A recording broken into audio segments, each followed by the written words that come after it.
ती लोकल आणि मी सिरीजमधली आजची जी गोष्ट आहे ती एका गोंडस सहप्रवासीबद्दल आहे.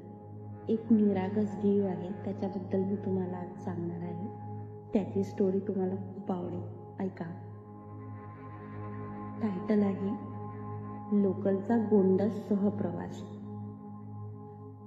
मुंबई धावपळीचं, गर्दीचं, गोंगाटाचं शहर.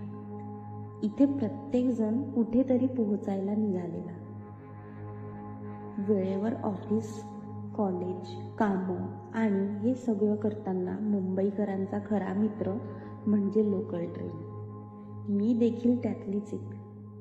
दररोज विरारहून चर्चगेटपर्यंतचा प्रवास करताना माझी एक वेगळीच दुनिया असते. चेहऱ्यांमधून कथा शोधणं, खिडकीबाहेरचं दृश्य न्याहाळणं आणि अधूनमधून मनातल्या शांततेला पकडण्याचा प्रयत्न. पण या रोजच्या प्रवासात एक गोष्ट कायमच माझं लक्ष वेधून घेत होती. ती म्हणजे एक कुत्रा जो दर 2-3 तासांनी लोकलच्या डब्यात चढायचा. सुरुवातीला वाटलं चुकून चढला असेल, पण तो नेहमीच एका विशिष्ट वेळेला ठराविक डब्यात चढायचा. कोणीतरी त्याला हाकलायचं, पण केला तरी तो शांतपणे बाजूला बसायचा, एखाद्या अनुभवी प्रवाशासारखा. त्याचा रंग फिकट, तपकिरी, डोळ्यात एक शांत झळाळी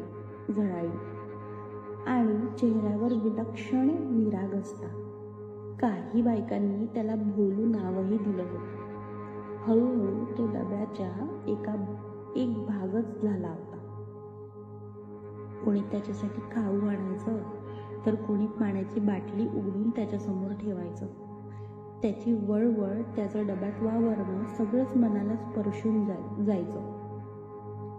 एकदा मी अंधेरीला उतरत होते तेव्हा सहज भोलूच्या जवळ बसले. तो शांतपणे माझ्या पायाजवळ बसला. पाहिले मला.